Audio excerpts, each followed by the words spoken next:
Double helical structure of DNA. Double helical structure of DNA मतलब DNA का द्विकुंडली संरचना, जो कि यह जो संरचना है वाटसन एवं क्रिक के द्वारा दिया गया है। और वाटसन एवं क्रिक के द्वारा दिया गया इसलिए इसे वाटसन एंड क्रिक के द्वारा दिया गया, इसलिए इसे वाटसन एंड क्रिक मॉडल भी कहा जाता है। ये जो संरचना है वाटसन एवं क्रिक नामक वैज्ञानिक ने 1953 ईस्वी में दिया था, 1953 में। और इसके लिए इन्हें नोबेल पुरस्कार भी दिया गया था 1962 ईस्वी में।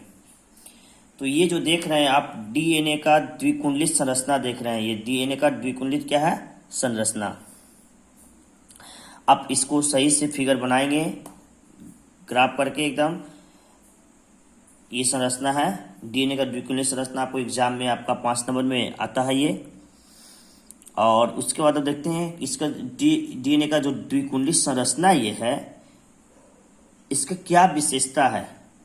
इस विशेषता को मैं आपको बताता हूं।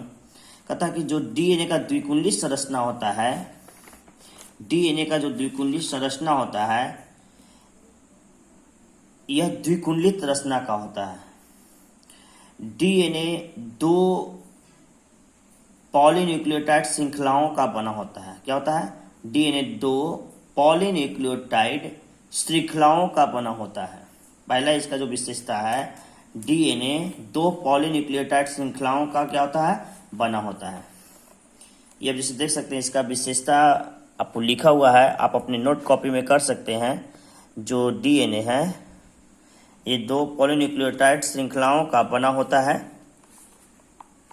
कहता है कि देखिए डीएनए का जो बाहरी भाग होता है ना, डीएनए का बाहरी भाग होता है, सबसे बाहरी भाग होता है जो शुगर होता है एवं फास्फेट होता है। डीएनए का सबसे बाहरी भाग क्या होता है, तो शुगर एवं फास्फेट होता है। डीएनए का सबसे बाहरी भाग शुगर एवं क्या होता है, फास्फेट होता है। इसके अंदर जो पाया जाता है डीएनए के नाइट्रोजनस बेस पाए जाते हैं। और डीएनए के नाइट्रोजनस बेस में एडेनिन थाइमिन के साथ और साइटोसिन गुआनिन के साथ पाए जाते हैं। एडेनिन थाइमिन के साथ और साइटोसिन किसके साथ क्या पाए जाते हैं, साइटोसिन गुआनिन के साथ जुड़ा हुआ होता है। देखिए 4 विशेषता इसमें मैंने बताया कि डीएनए अणु 2 पॉलीन्यूक्लियोटाइड श्रृंखलाओं से बनता है। इसका सबसे बाहरी भाग जो होता है शुगर एवं क्या होता है, फास्फेट होता है। कहता है कि इसके अंदर नाइट्रोजनस क्या होते हैं, बेस होते हैं। और डीएनए के नाइट्रोजनस बेस में एडेनिन थाइमिन के साथ और साइटोसिन गुआनिन के साथ जुड़ा होता है। अब यहाँ पे देखने वाली बात यह है कि जो एडेनिन होता है साइटोसिन के साथ, एडेनिन थाइमिन के साथ जुड़ा होता है। एडेनिन थाइमिन के साथ जुड़ा होता है जो डबल हाइड्रोजन बॉन्ड से जुड़े होते हैं। और साइटोसिन जो जुड़ा होता है, साइटोसिन गुआनिन के साथ जुड़ा होता है, ये ट्रिपल हाइड्रोजन बॉन्ड से जुड़े होते हैं। क्या होता है, ट्रिपल हाइड्रोजन बॉन्ड से जुड़ा होता है। अब यहाँ पे ध्यान देने वाली बात है, कि देखिए यहाँ पे ये डीएनए का संरचना है। तो डीएनए का जो सबसे बाहरी भाग क्या है, शुगर फास्फेट। इसके अंदर देख रहे हैं, इसके अंदर जो देख रहे हैं, ये बेस जो देख रहे हैं, ये क्या है, ये नाइट्रोजनस बेस है। और नाइट्रोजनस बेस में देखिए एडेनिन थाइमिन के साथ, साइटोसिन गुआनिन के साथ। तो एडेनिन थाइमिन के साथ ये 4 गैप का नियम है। एडेनिन थाइमिन के साथ डबल हाइड्रोजन बॉन्ड से और साइटोसिन गुआनिन के साथ ट्रिपल हाइड्रोजन बॉन्ड से जुड़ा हुआ होता है। ठीक है, इसका सबसे बाहरी भाग देख रहे हैं आप, शुगर फास्फेट होता है। अब देखते हैं यहाँ पे जो डीएनए का होता है,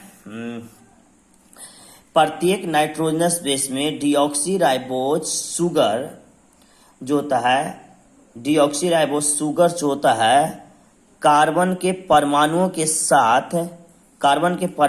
साथ एक दूसरे के आमने सामने होता है। एक दूसरे क्या होता है, आमने सामने होता है, एक दूसरे क्या होता है, आमने सामने होता है। फिर से बता रहे हैं, प्रत्येक नाइट्रोजनस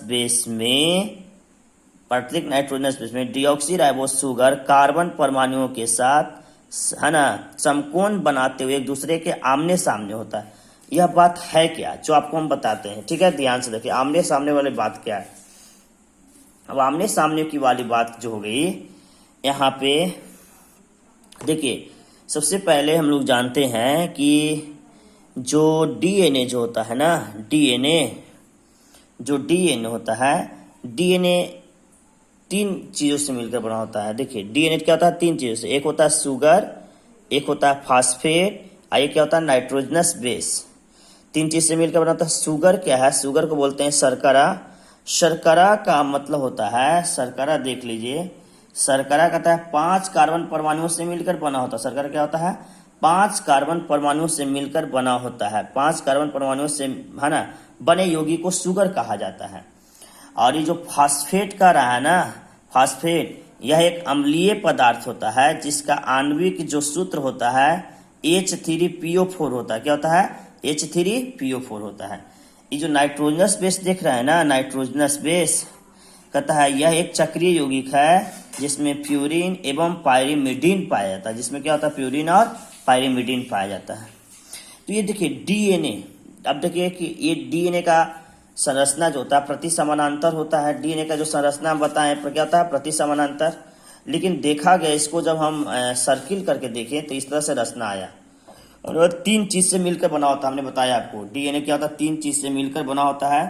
पहला बताएं आपको, आपका शुगर, दूसरा फास्फेट, और तीसरा आपका क्या है, नाइट्रोजनस बेस। अब देखिए कैसे बना होता है।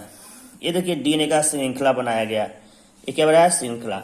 ये देखिए जो सबसे बाहरी भाग डीएनए का है जिसे हम शुगर कहते हैं, क्या बोलते हैं, ये डीएनए का जो सबसे बाहरी भाग है आपका, ये सबसे बाहरी भाग है, इसको हम लोग बोलते हैं शुगर। और बीच में क्या होता है, नाइट्रोजनस बेस, ये भी क्या है, शुगर। तो ये देखिए पॉलीन्यूक्लियोटाइड है। देखिए हम बताए थे स्ट्रक्चर ऑफ डीएनए 3 चीज से मिलकर बना होता है, एक न्यूक्लियोसाइड, एक न्यूक्लियोटाइड, एक पॉलीन्यूक्लियोटाइड। न्यूक्लियोसाइड बताए थे शुगर और नाइट्रोजनस बेस। तो शुगर देखिए ये जो कार्बन बना हुआ है 1 2 3 4 5, क्या है, 1 2 3 4 5, 1 2 3 4, आई फिर क्या हो गया, 5। तो 5 कार्बन से मिला, ये कुछ हो गया आपका शुगर हो गया, शुगर हो गया। ये क्या है, शुगर। ये क्या है, 5 कार्बन परमाणु से मिलकर मतलब उसे शुगर कहते हैं। आई क्या है, नाइट्रोजनस बेस। तो इससे हम क्या कहेंगे, न्यूक्लियोसाइड। अब फास्फेट जुड़ गया तो न्यूक्लियोटाइड। आई फिर देखिए 2 हो गया, 2 न्यूक्लियोटाइड हो गया, और 2 से अधिक न्यूक्लियोटाइड हो गया तो इसे क्या कहेंगे, पॉलीन्यूक्लियोटाइड कहते हैं। तो यहाँ पे बताएं कि शुगर, फास्फेट और क्या बताएं, नाइट्रोजन। देखिए तो ये शुगर हो गया, शुगर, कुछ हो गया फास्फेट, शुगर क्या हो गया, फास्फेट, शुगर क्या हो गया, फास्फेट, शुगर क्या हो गया, फास्फेट। अब देखते हैं जो डीएनए का शुगर फास्फेट बोलते हैं कि क्या होता है डीएनए का। ऊपर से नीचे आते तो 5 और 3 होता है। क्या होता है, 5 3। इसका जो एक तो विशेषता है, थोड़ा ध्यान से देखिएगा, एक विशेषता आपको बताते हैं। और देखिए यहाँ पे 5 विशेषता हम लोग देख चुके हैं। छठा जो विशेषता है, अब ध्यान से देखिएगा, छठा विशेषता कहता है कि एक श्रृंखला में जो कार्बन है, एक श्रृंखला में कार्बन 3 से 5, और जबकि दूसरे में 5 से 3 दिशा की ओर स्थित होता है। क्या कहता है, एक श्रृंखला में कार्बन जो होता है 3 से 5 होता है। क्या होता है, 3 से 5। देखिए 3 से क्या होता है, 3 से यहाँ पे क्या होगा, 5, 3 से क्या होगा, 5। और एक श्रृंखला में क्या होता है, 5 से क्या होता है, 3 क्या होता है, की ओर स्थित होता है। तो यहाँ पे आपका ऑब्जेक्टिव क्वेश्चन आ सकता है कि एक श्रृंखला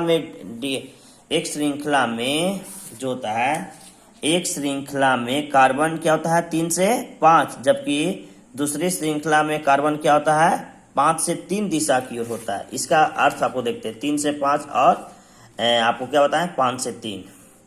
देखिए यहाँ पे ये जो है, ये कार्बन बताया गया, ये क्या है, ये आपका एक कार्बन का श्रृंखला बताया गया।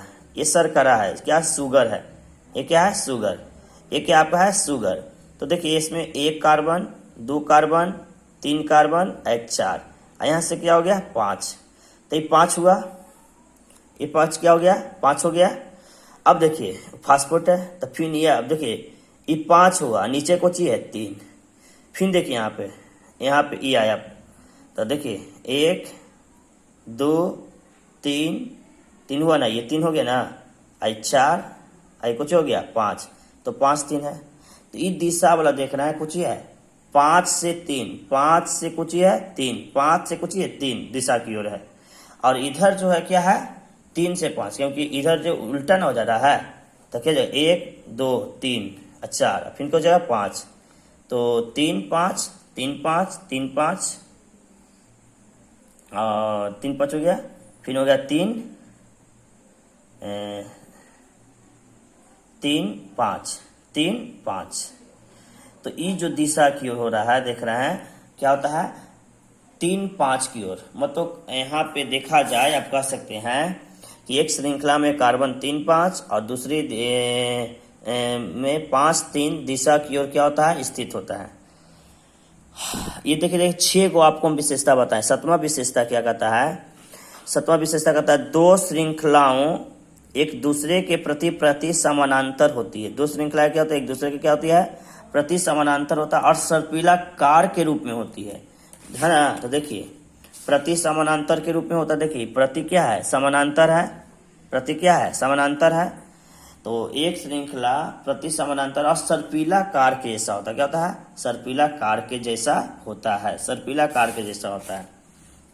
अब देखिए 8वां हो गया, 7वां हो गया आपका 8वां 2 अणु के 2 स्ट्रैंड, 2 अणु के 2 स्ट्रैंड, 2 अणु के डीएनए के अणु के 2 स्ट्रैंड के बीच की दूरी 20 एंगस्ट्रॉम होता है। कितना होता है 20 एंगस्ट्रॉम होता है।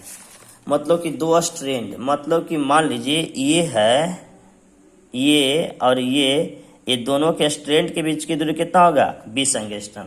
तो 2 स्ट्रैंड के बीच की दूरी कितना हो गया 20 एंगस्ट्रॉम है ना। ये दोनों देख रहे हैं स्ट्रैंड है, ये दोनों के बीच की दूरी कितना होगा 20 एंगस्ट्रॉम। तो 2 स्ट्रैंड के बीच की दूरी कितना होगा 20 एंगस्ट्रॉम होगा आपका। 2 स्ट्रैंड के बीच की दूरी कितना होगा 20 एंगस्ट्रॉम। और द्विकुंडलित डीएनए अणु का एक पूर्ण घुमाव जो होता है, एक पूर्ण घुमाव कितना होगा 34 एंगस्ट्रॉम। तो देखिए ये जो डीएनए है इसका यहाँ से इसे घुमाए 1 हुआ और फिर यहाँ से इसे घुमा, तो ये तो इसका जो पूर्ण घुमाव होता है डी अणु का एक पूर्ण घुमाव कितना होगा 34 एंगस्ट्रॉम। 2 स्ट्रैंड के बीच की दूरी 20 एंगस्ट्रॉम और 2 पॉलीन्यूक्लियोटाइड, ये कुछ है पॉलीन्यूक्लियोटाइड है, कुछ है पॉलीन्यूक्लियोटाइड यहाँ। तो दोनों के बीच की दूरी कितना होगा 3.4 एंगस्ट्रॉम होता है। दोनों के बीच की दूरी कितना होगा 3.4 एंगस्ट्रॉम होता है। डीएनए अणु का एक पूर्ण घुमाव कितना होगा 34 एंगस्ट्रॉम। 2 स्ट्रैंड के बीच की दूरी कितना होगा 3.4 एंगस्ट्रॉम और 2 स्ट्रैंड के बीच की दूरी कितना होगा 20 एंगस्ट्रॉम। इस तरह से हम देखें आपका 10 आपका विशेषता होगा। 11वां जो विशेषता है डीएनए अणु का व्यास ऊपर से जो नीचे होता है एक समान होता है। डी अणु का जो व्यास होता है ऊपर से नीचे क्या होता है एक समान होता है। डीएनए अणु का ऊपर से नीचे जो दिया जाएगा दूरी कहा जाए तो ऊपर से नीचे जो दूरी होगा ये क्या होगा ऊपर से नीचे जो दूरी होगा एक समान होता है। तो एक बार फिर से आपको हम रिवीजन कर दें आपका डीएनए की विशेषता क्या है। तो डीएनए के निम्नलिखित है ना, डीएनए द्विकुंडलित संरचना के निम्नलिखित विशेषताएं हैं। पहला डीएनए अणु 2 पॉलीन्यूक्लियोटाइड श्रृंखलाओं से बनता है। डीएनए का सबसे बाहरी भाग सुगर एवं फास्फेट होता है। इसके अंदर नाइट्रोजनस बेस होते हैं। नाइट्रोजनस बेस में एडेनिन थाइमिन के साथ और साइटोसिन गुआनिन के साथ जुड़ा होता है। और एडेनिन जो थाइमिन के साथ जुड़ा होगा डबल हाइड्रोजन बॉन्ड से और साइटोसिन गुआनिन के साथ जुड़ा होगा ट्रिपल हाइड्रोजन बॉन्ड से जुड़ा होता है। प्रत्येक nitrogenous base deoxyribose sugar carbon परमाणुओं के साथ समकोण बनाते हुए एक दूसरे के आमने सामने होता है। और एक श्रृंखला में कार्बन 3 से 5 जबकि दूसरे में 5 से 3 दिशा की ओर क्या होता है स्थित होता है। 5 से 3 दिशा की क्या होता है स्थित होता है। और सातवां देखते हैं, दोनों श्रृंखलाएं एक दूसरे के प्रति समानांतर होती है और सर्पिलाकार के रूप में होती है।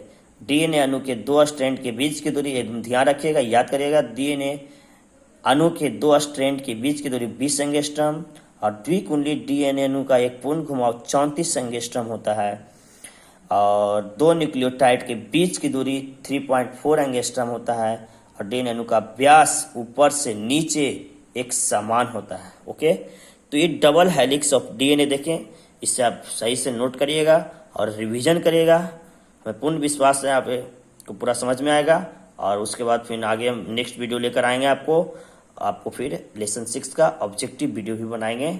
आप सही से पढ़ें और घर पे रहें। जय हिंद, जय भारत।